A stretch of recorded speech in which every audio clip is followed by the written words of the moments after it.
राम राम सभी को। मेरा नाम मानव पवार है। आज हम आर डी शर्मा का चैप्टर नंबर 5 डिटर्मिनेंट स्टार्ट करेंगे। हम डिटर्मिनेंट चैप्टर के सारे एग्जांपल्स और सारे एक्सरसाइज के क्वेश्चन हम करते चलेंगे और ऐसे ही आर डी शर्मा के धीरे धीरे करके सारे चैप्टर कंप्लीट करेंगे। तो आइए हम स्टार्ट करते हैं चैप्टर नंबर 5 डिटर्मिनेंट। तो हम ये जानेंगे कि भैया डिटर्मिनेंट होता क्या है, क्या भैया डिटर्मिनेंट होता क्या है। डिटर्मिनेंट किसी मैट्रिक्स की एक स्पेसिफिक वैल्यू होती है। डिटर्मिनेंट किसी मैट्रिक्स की स्पेसिफिक वैल्यू होती है। उस मैट्रिक्स की स्पेसिफिक वैल्यू को हम डिटर्मिनेंट ही कहते हैं, कुछ अलग बात नहीं। समझ में आया? कोई दिक्कत की बात तो नहीं है। फिर से मैं रिपीट कर देता हूँ। किसी मैट्रिक्स को सॉल्व करके एक स्पेसिफिक वैल्यू आती है, उस स्पेसिफिक वैल्यू को उस मैट्रिक्स का डिटर्मिनेंट कहते हैं। कोई दिक्कत समझ में आ गई होगी मैं क्या कहना चाह रहा हूँ। अगर मैंने यहाँ पे एग्जाम्पल लिखा है, क्या एग्जाम्पल लिखा है, मेरे यहाँ पर ए मैट्रिक्स है, मेरे यहाँ पर ए मैट्रिक्स है। उस ए मैट्रिक्स के अंदर जो लोग रहते हैं, इस ए मैट्रिक्स के अंदर जो लोग रहते हैं वो रहते हैं ए आई जे। ए आई जे इस मैट्रिक्स के अंदर जो लोग रहते हैं वो है ए आई जे। ए आई जे का मतलब क्या हो गया? यहाँ पर आई का मतलब रो है, जे का मतलब कॉलम है। आई का मतलब रो है, जे का मतलब कॉलम है। यानी जो पहला लोग रहेगा इस ए मैट्रिक्स के अंदर वो रहेगा ए वन वन, दूसरा इंसान रहेगा ए वन टू, तीसरा इंसान रहेगा ए वन। ऐसे ही जब सेकंड रो पे आए तो ये हो जाएगा टू वन, ये हो जाएगा टू टू, ये हो जाएगा टू थ्री। ऐसे ही जैसे थर्ड रो में आए तो ये हो जाएगा थ्री वन, ये हो जाएगा थ्री टू और ये हो जाएगा आपका थ्री थ्री। तो कहने की बात क्या है, मैंने ए मैट्रिक्स मानी, उस ए मैट्रिक्स के अंदर जो लोग रहते हैं वो ए आई जे की तरह रहते हैं। उनकी शक्ल जो दिखाई देती है ए आई जे की तरह दिखाई देती है। और ए आई जे कैसे दिखाई देता है? A one one, A one two, A one three, A two two one और ए टू थ्री, ऐसे सारे लोग इसमें रहते हैं। अब कहने की बात क्या है, इस ए मैट्रिक्स का अगर मुझे डिटर्मिनेंट दर्शाना है, इस ए मैट्रिक्स का अगर मुझे इस ए मैट्रिक्स का अगर मुझे डिटर्मिनेंट रिप्रेजेंट करना है तो रिप्रेजेंट कैसे करेंगे? इस ए मैट्रिक्स के दोनों तरफ दो डंडे लगा देंगे। इस ए मैट्रिक्स के दोनों तरफ दो डंडे लगा देंगे। दो डंडे यही बताना चाहेंगे कि ए मैट्रिक्स का डिटर्मिनेंट, कि ए मैट्रिक्स का डिटर्मिनेंट इंग्लिश में ऐसे बोलेंगे, determinant of A, determinant of A, determinant of A. और डिटर्मिनेंट ऑफ ए किसका निकाला है? इसके एलिमेंट का। और एलिमेंट क्या आते हैं? ए आई जे का डिटर्मिनेंट। मेरे ख्याल से यहाँ तक की बात आपको सारी की सारी समझ में आ गई होगी। कोई दिक्कत हो तो मुझसे पूछ लेना, कमेंट में आप कुछ भी टाइप कर सकते हैं, मैं उनका डाउट खत्म करने की पूरी पूरी कोशिश करूंगा। फिर यहाँ पर मैंने एक बात लिखी है कि स्क्वायर मैट्रिक्स का ही हम डिटर्मिनेंट फाइंड कर सकते हैं। अगर मैट्रिक्स स्क्वायर नहीं है, अगर मैट्रिक्स स्क्वायर नहीं है तो उसका डिटर्मिनेंट फाइंड नहीं कर सकते। यानी कहने की बात क्या है, ऐसी मैट्रिक्स जिसका ऑर्डर 2x2 है, 3x3 है, 4x4 है, तो इन सारी मैट्रिक्स का हम डिटर्मिनेंट फाइंड कर सकते हैं बड़ी आसानी से, हमें कोई दिक्कत की बात नहीं होगी। तो ये वाला पॉइंट आप ध्यान से देखना, सिर्फ स्क्वायर मैट्रिक्स का ही डिटर्मिनेंट एग्जिस्ट करता है। निकाल से ये वाली बात भी समझ में आ गई होगी। अब उसके बाद कुछ एग्जांपल्स लिखे हैं, कुछ पॉइंट लिखे हैं नोट की तरह, जरा आप ये ध्यान से देखना कि मैंने क्या लिखा है कि ए मैट्रिक्स है, इस ए मैट्रिक्स का ऑर्डर है वन। इस ए मैट्रिक्स का ऑर्डर क्या है? वन। वन का मतलब क्या है कि एक ही रो एक ही कॉलम, एक ही रो एक ही कॉलम का मतलब क्या है? मैट्रिक्स के अंदर सिर्फ एक ही एलिमेंट है। एक ही रो एक ही कॉलम का मतलब क्या है? मैट्रिक्स के अंदर सिर्फ एक ही एलिमेंट है। तो उस मैट्रिक्स का डिटर्मिनेंट कैसे फाइंड करेंगे? देखना भैया, लिखेंगे पहले हम लिखेंगे determinant of A. Determinant of A खुद किसके बराबर आएगा? Determinant of element, determinant of element के। और डिटर्मिनेंट के अंदर एक ही एलिमेंट है, डिटर्मिनेंट के अंदर एक ही एलिमेंट है, तो इस डिटर्मिनेंट को सॉल्व करके वही आ जाएगा जो अंदर एलिमेंट लिखा हुआ है, अगर एक ही एलिमेंट है। एग्जांपल के लिए ए मैट्रिक्स के अंदर 2 लिखा हुआ है, ए मैट्रिक्स के अंदर 2 लिखा हुआ है, तो इस ए मैट्रिक्स का जो डिटर्मिनेंट होगा वो किसके बराबर होगा? 2 के ही बराबर होगा, कुछ अलग नहीं होगा। अगर 3 लिखा है तो 3 आ जाएगा, 4 लिखा है 4 आ जाएगा, 5 लिखा है 5 आ जाएगा। कब आएगा? आएगा जब इसका ऑर्डर क्या होगा? 1 into 1। जब ऑर्डर कितना होगा? 1 into 1। मेरे ख्याल से ये वाली बात आपको समझ में आ गई होगी। ठीक है, सेकंड पॉइंट हमारा क्या कहता है, हमें डिटर्मिनेंट निकालना है स्क्वायर मैट्रिक्स का, और ऑर्डर कितना होना चाहिए? 2। ऑर्डर 2 का मतलब क्या है?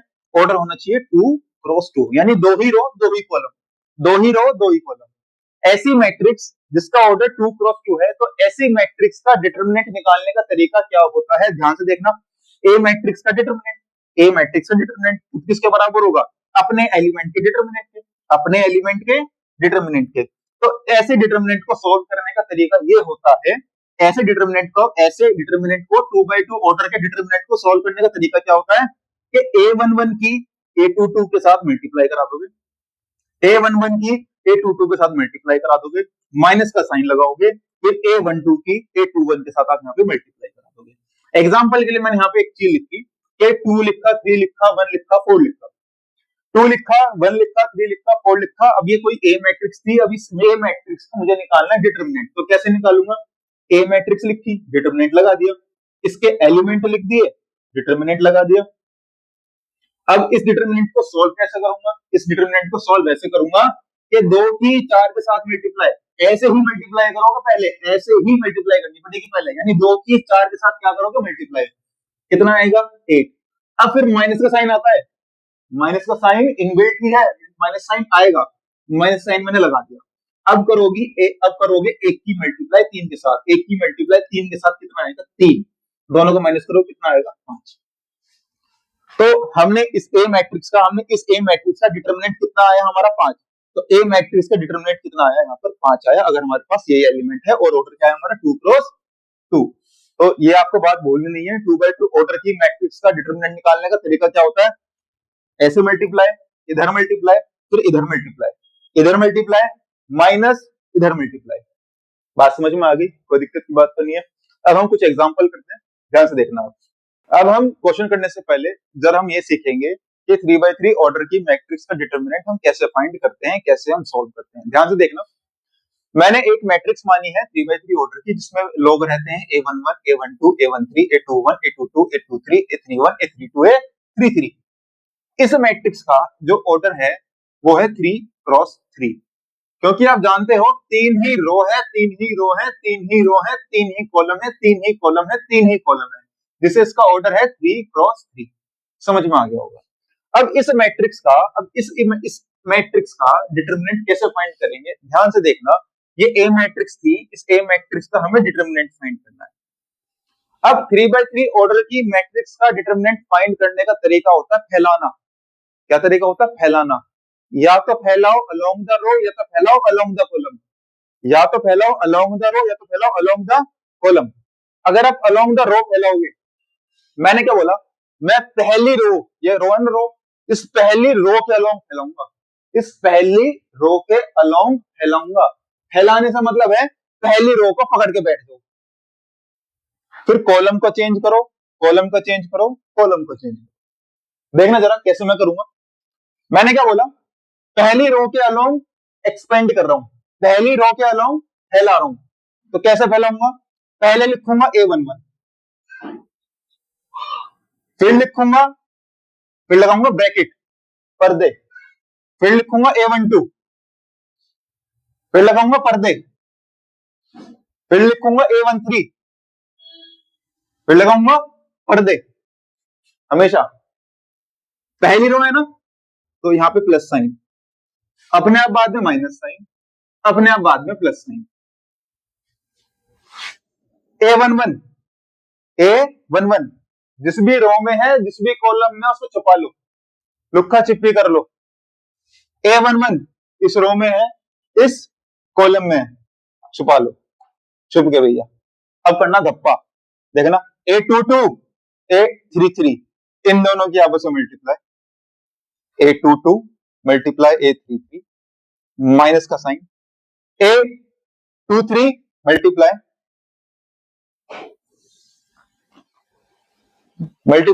A32, ब्रैकेट बंद, माइनस का साइन था। A12 जिस भी रो में है, जिस भी कॉलम में, छुपा लो। A12 इस रो में है, इस कॉलम में है, छुपा लो। क्या बच गया? A21, A33 मल्टीप्लाई कर दो, A21 मल्टीप्लाई A33, फिर क्या बचा? A23 की मल्टीप्लाई कर दो, माइनस का साइन आता है, A23 की मल्टीप्लाई कर दो A31 के साथ। समझ में आ गया होगा। A13 लिखा है, जिस भी रो में है, जिस भी कॉलम में, छुपा लो, छुपा लिए, छुपा लिए भैया। A13 इस रो में है, इस कॉलम में, भैया छुपा लिए, भिड़ा दो। A21 को भिड़ा दो A32 के साथ, A21 को भिड़ा दिया A32 के साथ, माइनस का साइन। A22 को भिड़ा दो, A22 को मल्टीप्लाई करा दो A31 के साथ। हमने डिटरमिनेंट सॉल्व कर लिया along the row 3x3 order की मैट्रिक्स का। समझ में आया? कोई दिक्कत की बात तो नहीं है। अभी हमने फर्स्ट रो को एक्सपेंड करा है, अब हम सेकंड रो को एक्सपेंड करेंगे। देखने जरा कैसे एक्सपेंड करेंगे सेकंड रो को। भैया सेकंड रो ये है ना, भैया सेकंड रो ये है, तो सेकंड रो में क्या क्या आ रहा है भैया? सेकंड रो में आ रहा है A21 ब्रैकेट लगा दो, फिर क्या आ रहा है A22 ब्रैकेट लगा दो, क्या आ रहा है A23 क्या लगा दो, ब्रैकेट लगा दो। अब क्या करेंगे? अब A21 जिस भी रो में आ रहा है, जिस भी कॉलम में आ रहा है उसे छुपा दो। A21 इस रो में आ रहा है, इस कॉलम में आ रहा है, जब इस पूरे को छुपाओगे तो बचेगा A12 की मल्टीप्लाई A32 A33 के साथ, माइनस A13 की मल्टीप्लाई करोगे किसके साथ? A32 के साथ। अब सेम टू सेम A22 जिस भी रो में आ रहा है, जिस भी कॉलम में आ रहा है उसे भूल जाओ। A22 इस रो में आ रहा है, इस कॉलम में आ रहा है तो भूल जाओगे, तो बचेगा A11 into A33, A11 into A33, minus का साइन लगाओगे और A13 की मल्टीप्लाई करोगे A31 के साथ, A13 की मल्टीप्लाई करोगे A31 के साथ। सेम टू सेम A23 इस रो में आ रहा है, इस कॉलम में आ रहा है, इसको भूल जाओगे तो बचेगा A11 into A32, A11 into A32 minus का साइन, और क्या है यहाँ पे A12 की मल्टीप्लाई, A12 की मल्टीप्लाई A31 के साथ यहाँ पर आप कर दोगे। अभी हमने सेकंड रो के अलोंग एक्सपेंड करा है, तो यहाँ पर जब भी आप सेकंड रो के अलोंग एक्सपेंड करोगे तो पहले शुरुआत करोगे हमेशा माइनस साइन के साथ, फिर प्लस साइन के साथ, फिर माइनस साइन, ऑल्टरनेट चलेंगे यहाँ पर। ये मैंने सेकंड रो को एक्सपेंड करा है। अब मैं थर्ड रो को एक्सपेंड करूंगा। कैसे एक्सपेंड करूंगा? थर्ड रो में क्या क्या आ रहा है भैया? थर्ड रो में आ रहा है A31, क्या आ रहा है? ब्रैकेट लगा दो पहले, फिर क्या आ रहा है A32, क्या लगा दोगे भैया? ब्रैकेट, फिर क्या आ रहा है A33, क्या लगा दोगे भैया? ब्रैकेट लगा दोगे। यहां तक समझ में आ गया होगा। अब A31 जिस भी रो में आ रहा है, जिस भी कॉलम में उसे छुपा लेना है। A31 इस रो में आ रहा है, इस कॉलम में आ रहा है, छुपा लोगे तो सिर्फ ये बचेगा, यानी A12 की मल्टीप्लाई करोगे, A12 की मल्टीप्लाई करोगे A23 के साथ, और A13 की मल्टीप्लाई करोगे A22 के साथ। समझ में आ गया होगा। अब A32 इस रो में आ रहा है और इस कॉलम में आ रहा है, A32 इस रो में आ रहा है, इस कॉलम में आ रहा है, तो छुपा लोगे तो बचेगा A11 की मल्टीप्लाई करोगे A23 के साथ, माइनस साइन लगाओगे और A13 की मल्टीप्लाई करोगे A21 के साथ। सेम टू सेम A33 इस रो में आ रहा है, इस कॉलम में आ रहा है, छुपा लोगे तो क्या बचेगा आपका? A11 बचेगा, और A22 की आपस में मल्टीप्लाई करोगे A11 A22, माइनस का साइन यहाँ पर लगाओगे और A12 की मल्टीप्लाई करोगे A21 के साथ। मेरे ख्याल से समझ में आ गया होगा। थर्ड रो के अलोंग एक्सपेंड करना है तो पहले शुरुआत करोगे प्लस साइन, फिर माइनस साइन और प्लस साइन। अब कहने की बात है, आप चाहे फर्स्ट रो को एक्सपेंड करो, चाहे सेकंड रो को एक्सपेंड करो, चाहे थर्ड रो को एक्सपेंड करो, सबको सॉल्व करके जो आंसर आएगा वो सेम आंसर ही आएगा। सबको सॉल्व करके सेम आंसर ही आएगा, सेम आंसर ही आएगा, सेम आंसर ही आएगा। यानी हर बार अगर आप फर्स्ट रो को एक्सपेंड करो तब जो डिटरमिनेंट आएगा, आप सेकंड रो को एक्सपेंड करो तब जो डिटरमिनेंट आएगा, आप थर्ड रो को एक्सपेंड करो तब जो डिटरमिनेंट आएगा, सारे के सारे डिटरमिनेंट आपस में क्या होंगे? सेम होंगे। मेरे ख्याल से ये वाली बात आपको समझ में आ गई होगी, कोई दिक्कत की बात इसमें नहीं होगी। वो आपकी इच्छा है, आप चाहे फर्स्ट रो के अलोंग एक्सपेंड करो, सेकंड रो के अलोंग एक्सपेंड करो, थर्ड रो के अलोंग करो, फर्स्ट कॉलम के अलोंग करो, सेकंड रो कॉलम के अलोंग करो, थर्ड कॉलम के अलोंग करो, किसी भी चीज के अलोंग एक्सपेंड कर दो, पर आपका आंसर डिटरमिनेंट हर बार सेम ही आएगा, अलग अलग डिटरमिनेंट नहीं आएगा। समझ में आ गया होगा बात, कोई दिक्कत की बात इसमें नहीं होगी। पर आपको एक बात का ध्यान रखना है, उस बात का ध्यान क्या रखना है, अगर आप फर्स्ट रो के अलोंग एक्सपेंड करोगे ना तो पहले लगाओगे प्लस साइन, फिर माइनस साइन, फिर प्लस साइन। यहाँ पे देखो जरा, plus sign, minus sign, plus sign. Second row के अलोंग करोगे उल्टा sign, minus plus minus. Second row के अलोंग करोगे आप, थर्ड रो के अलोंग करोगे तब क्या होगा? उल्टा साइन, प्लस माइनस प्लस। छोटी सी बात है, इस चीज का आपको ध्यान देना पड़ेगा, कोई दिक्कत की बात नहीं होगी। सेम टू सेम कॉलम के लिए याद आएगा कि फर्स्ट कॉलम है, फर्स्ट कॉलम में plus minus plus, second column है minus plus minus, third column में प्लस माइनस प्लस। यानी फर्स्ट रो में जो भी पहले लिखोगे, पहले लगाओगे plus sign, minus sign, plus sign. Second row जब भी आ जाएगी शुरुआत करोगे माइनस साइन के साथ, फिर प्लस साइन के साथ, फिर माइनस साइन के साथ। जब भी थर्ड रो की बारी आएगी, थर्ड रो में पहले शुरुआत करोगे प्लस साइन के साथ, फिर माइनस साइन के साथ, फिर प्लस साइन के साथ। समझ में आ गया होगा। अब हम कुछ एग्जाम्पल करते हैं ताकि आपको ये अच्छे से समझ में आ जाए। तो कुछ एग्जांपल करते हैं डिटरमिनेंट के, जरा देखना एग्जांपल क्या कह रहा है। इन्होंने बोला इवेल्युएट करो डिटरमिनेंट को, और डिटरमिनेंट हमें ये दे रखा है by expanding it along second row. क्या सेकंड रो के अलोंग फैला के डिटरमिनेंट की क्या वैल्यू आएगी, ये बताओ। उन्होंने ये बोला है कि सेकंड रो के अलोंग जब उसको फैलाने के बाद डिटरमिनेंट की वैल्यू क्या आएगी, हमसे ये पूछा है। तो कैसे कैसे निकालेंगे, ध्यान से देखना। मैं इस डिटरमिनेंट को सेकंड रो के अलोंग फैलाता हूं, तो सेकंड रो के अलोंग मैंने कैसे कैसे फैलाया था, देखना जरा। सेकंड रो को पहले पकड़ लो। सेकंड रो भैया कहां है, भैया ये रही सेकंड रो। सेकंड रो को पकड़ने पे क्या आया भैया, 1 आया, लगा दो पर्दा। फिर क्या आया, 2, लगा दो पर्दा।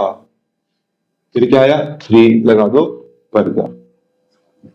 सेकंड रो में मैंने अभी आपको बताया, सेकंड रो में शुरुआत कहां से करोगे, साइन की, माइनस साइन के साथ, फिर प्लस साइन के साथ, फिर माइनस साइन के साथ। अब देखना जरा, ये 1 जिस भी रो में आ रहा है, जिस भी कॉलम में आ रहा है, उसको भूल जाना है। 1 भैया इस रो में आ रहा है, इस कॉलम में आ रहा है, भूल जाना है। 3 की मल्टीप्लाई -3 से करोगे, कितना आएगा आपका भैया, ये -9।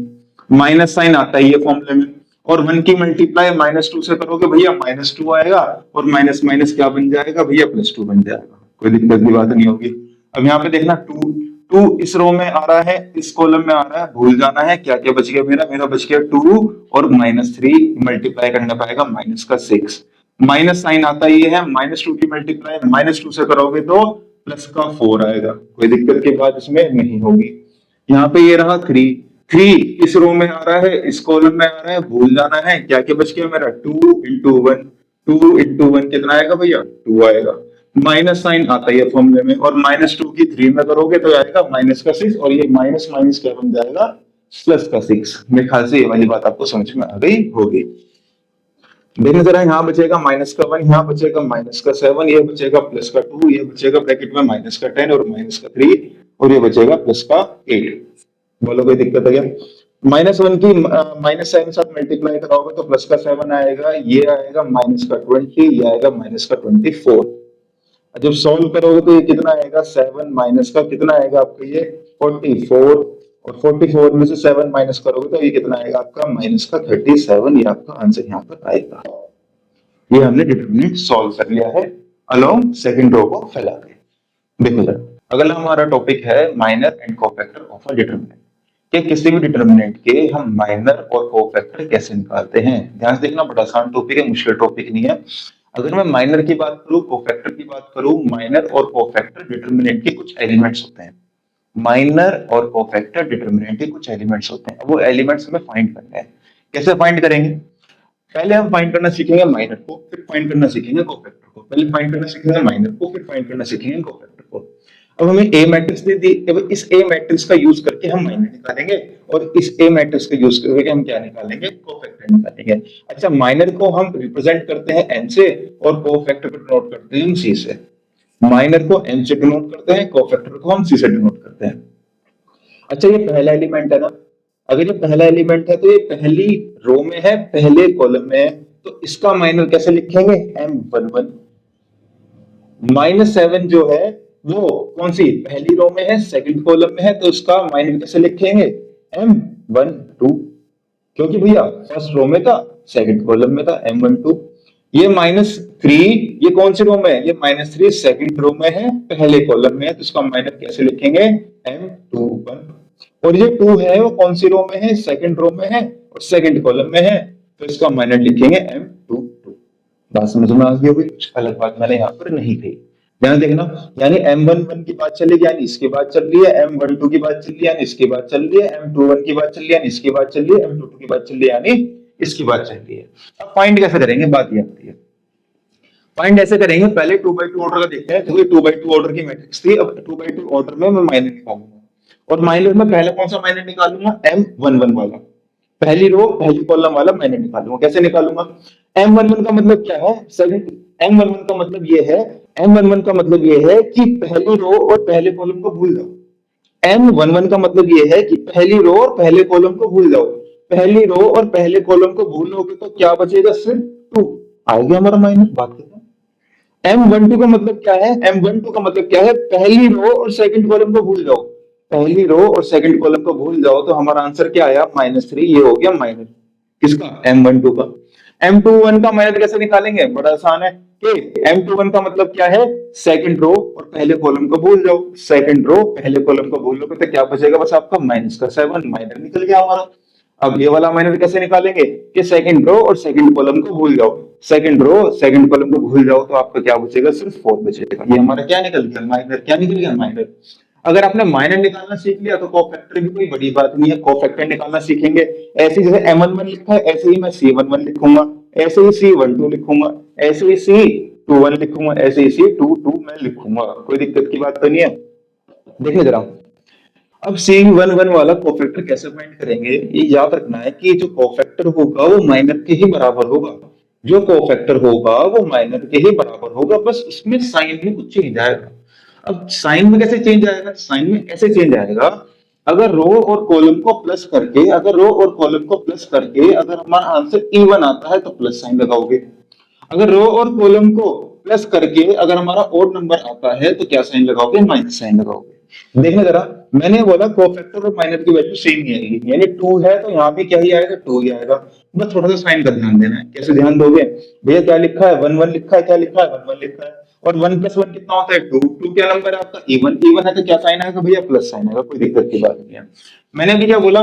जो यहाँ वैल्यू लिखी है वही वैल्यू यहाँ लिखी जाएगी कोफैक्टर के लिए। जो M21 की वैल्यू है वही C21 की वैल्यू होगी। बस एक छोटी सी बात का ध्यान देंगे साइन का। अब साइन कैसे देखेंगे?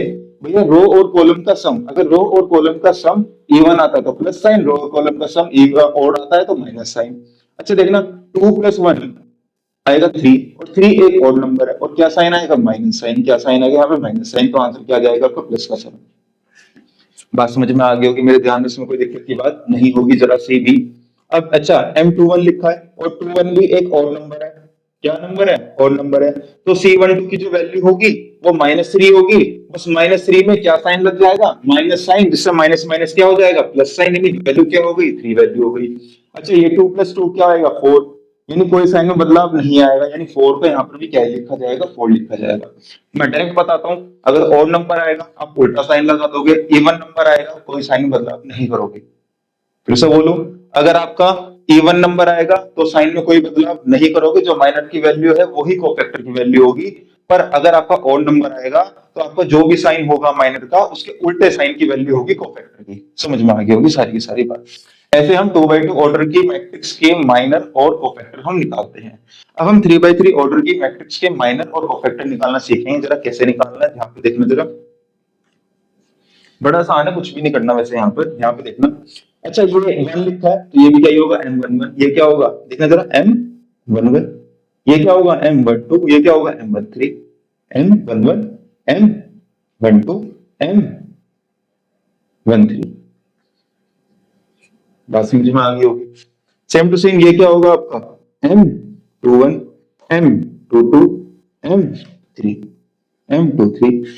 ये क्या होगा? M32 M31।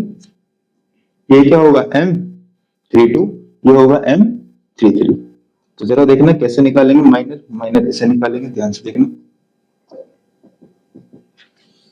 M11 कैसे निकालेंगे? पहली रो पहले कॉलम को भूल जाना, पहली रो पहले कॉलम को भूल जाना है। तो पहली रो पहले कॉलम को भूल गए तो बचा ये।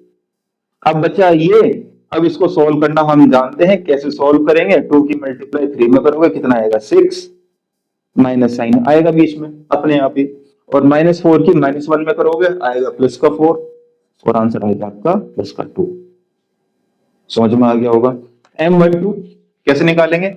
M12 निकालेंगे, M12 पहली रो दूसरे कॉलम को भूल जाना है, पहली रो दूसरे कॉलम को भूल जाना है। तो -3 की मल्टीप्लाई +3 में करोगे आएगा माइनस का 9, माइनस का साइन इनबिल्ट है। और 2 की मल्टीप्लाई -1 से करोगे आएगा माइनस का 2, और माइनस माइनस क्या हो गया? प्लस का 2, और आंसर आ गया आपका माइनस का 7। पहली रो और तीसरे कॉलम को भूल जाना है, पहली रो तीसरे कॉलम को भूल जाना है। तो -3 की लड़ाई -4 के साथ कराओगे तो आएगा प्लस का 12, और माइनस साइन आता ही है, और 2 की मल्टीप्लाई 2 से कराओगे तो आएगा 4। आंसर आ गया कितना आपका? ये 8। समझ में आ गया होगा। M21 कैसे निकालेंगे? यानी सेकंड रो और पहले कॉलम को भूल जाना है, सेकंड रो और पहले कॉलम को भूल जाना है। तो हमारा क्या क्या बचेगा? 2 की मल्टीप्लाई 3 में करोगे आएगा 6, माइनस साइन आता ही है, और 3 की मल्टीप्लाई -400 करोगे तो आएगा -12 और माइनस माइनस क्या बन जाएगा, ये +12। आंसर आ गया +18। समझ में आ रही होगी सारी की सारी चीज, कोई दिक्कत की बात इसमें नहीं होगी।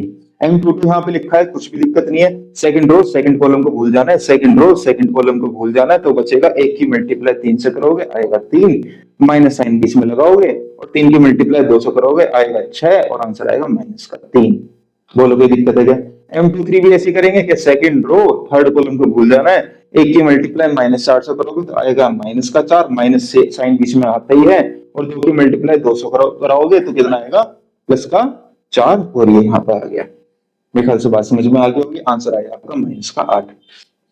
अब अच्छा, माइनर ऑफ 3 1 कैसे निकालेंगे भैया? ऐसे निकालेंगे, थर्ड रो पहले कॉलम को भूल जाना है, थर्ड रो पहले कॉलम को भूल जाना है, तो कैसे करेंगे, 2 की मल्टीप्लाई -200 कराओगे, -2 आएगा, माइनस साइन बीच में आता ही है, 2 की मल्टीप्लाई 3 से कराओगे कितना आएगा, 6 आएगा, -8 यहाँ पर आपका आ गया। अब M32 कैसे निकालेंगे, कि थर्ड रो सेकंड कॉलम को भूल जाना है, तो थर्ड रो सेकंड कॉलम को भूल जाना है, तो बचेगा 1 की मल्टीप्लाई -1 के साथ कराओगे तो -1 बचेगा, -3 की 3 के साथ कराओगे तो -9 आएगा, माइनस साइन बीच में आता ही है, और ये -9 क्या बन जाएगा, +9, और ये आ गया आंसर +8। तीसरी रो तीसरे कॉलम को भूल जाना है, तो बचेगा 1 की मल्टीप्लाई 2 से कराओगे आएगा 2, माइनस साइन बीच में आता ही है, और -3 और 2 की मल्टीप्लाई कराओगे तो आएगा -6, और माइनस माइनस क्या बन जाएगा आपका प्लस का, आंसर आ गया 8। मेरे ख्याल से सारी की सारी बात समझ में आ गई होगी। मैंने सारे के सारे माइनर फाइंड कर लिए, माइनर निकालने आपने सीख लिए। अब कोफैक्टर, अगर आपने माइनर निकालने, कोफैक्टर में कुछ भी नहीं है, बड़े आसानी से निकालेंगे कोफैक्टर। कैसे निकालेंगे देखिए जरा, कोफैक्टर जैसे M11 माइनर है, ऐसे ही कोफैक्टर C11 होगा, C12 होगा, C13 होगा, C21 होगा, 22 होगा, 23 होगा, और 31 होगा, 32 होगा, और 33 होगा। बड़े आसानी से निकालेंगे, बिना दिक्कत के। देखना जरा कैसे कैसे हम ये फाइंड करेंगे। कुछ भी नहीं करना, देखो 1 और 1 इवन है, साइन में बदलाव नहीं आएगा। देखना जरा, M11 है, सेम टू सेम वैल्यू ये रखी जाएगी। क्या है 12, क्या नंबर है आपका, और नंबर है, साइन में बदलाव आएगा। यहाँ -7 है ना, तो ये हो जाएगा +7। ये 13 इवन नंबर है, तो साइन में कोई बदलाव नहीं आएगा, 8 का 8 लिखा जाएगा। ये क्या है, 2 में बने हैं, और नंबर है, +18 है, ये आएगा -18। 2 इवन नंबर, -3 है, -3 लिखा जाएगा, इवन नंबर है। अच्छा, ये और नंबर है, -8 लिखा जाएगा, +8। बड़ी आसानी से, कोई दिक्कत बात इसमें नहीं होगी। देखना जरा, M31 लिखा है यहाँ पे, और ये आपका इवन नंबर है, कोई बदलाव नहीं आएगा, -8 ऐसे लिखा जाएगा। और 32 लिखा है, 32 एक कौन सा नंबर है आपका, और नंबर है, तो साइन में बदलाव आएगा, +8 लिखा जाएगा आपका, ये -8। और ये 33 इवन नंबर है, +8 क्या ही लिखा जाएगा, +8। ऐसे हमने सारे के सारे माइनर और सारे सारे कोफैक्टर निकालने सीख लिए। अगर फिर भी किसी को माइनर और कोफैक्टर में दिक्कत आती है, वो कमेंट में लिख के पूछ सकता है, मैं उसके अंदर सारे डाउट क्लियर करने की पूरी पूरी कोशिश करूंगा। अगला हमारा टॉपिक है कि भैया सिंगुलर मैट्रिक्स क्या होती है, कि भैया नॉन सिंगुलर मैट्रिक्स क्या होती है। देखते हैं जरा सिंगुलर मैट्रिक्स क्या होती है। भैया सिंगुलर मैट्रिक्स वो मैट्रिक्स होती है, सिंगुलर मैट्रिक्स वो मैट्रिक्स होती है जिसका डिटरमिनेंट 0 आता है। सिंगुलर मैट्रिक्स वो मैट्रिक्स होती है जिसका डिटरमिनेंट कितना आता है, 0 के बराबर आता है। और नॉन सिंगुलर मैट्रिक्स वो मैट्रिक्स होती है जिसका डिटरमिनेंट 0 के बराबर नहीं आता। मैंने इंग्लिश में कुछ लिखा है, जरा देखते हैं इसको, क्या लिखा है मैंने इंग्लिश में। ये लिखा है, ऐसे मैट्रिक्स जिसका डिटरमिनेंट 0 आता है वो सिंगुलर मैट्रिक्स कहलाती है, और ऐसी मैट्रिक्स जिसका डिटरमिनेंट 0 नहीं आता है वो मैट्रिक्स कहलाते हैं नॉन सिंगुलर मैट्रिक्स। अब थोड़ी सी इंग्लिश लिखी है, तो मैंने थोड़ी बहुत इंग्लिश भी लिख दी। और इंग्लिश मैंने कैसे लिखी है भैया, ऐसे लिखी है, इंग्लिश लिखी है ऐसे। कुछ देखने जरा यहाँ पर, मैंने एक मैट्रिक्स मान ली, और कौन सी मैट्रिक्स है भैया, स्क्वायर मैट्रिक्स है। मैंने एक मैट्रिक्स मान ली, और कौन सी मैट्रिक्स आपकी, स्क्वायर मैट्रिक्स है। अगर ए मैट्रिक्स स्क्वायर सिंगुलर मैट्रिक्स है, अगर ए मैट्रिक्स सिंगुलर मैट्रिक्स है, तो इसका डिटरमिनेंट किसके बराबर होगा, 0 के। और अगर ए मैट्रिक्स नॉन सिंगुलर मैट्रिक्स है, तो भैया इसका डिटरमिनेंट किसके बराबर नहीं होगा, 0 के बराबर नहीं होगा। बस समझ में आ गई होगी। अगर सिंगुलर है डिटरमिनेंट इक्वल टू 0, अगर नॉन सिंगुलर है डिटरमिनेंट नॉट इक्वल टू 0। ये वाली बात आपको समझ में आ गई होगी।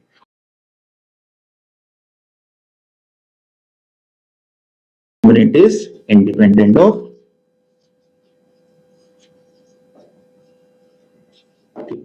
समझ में आ गया मुझे जैसा लगता है।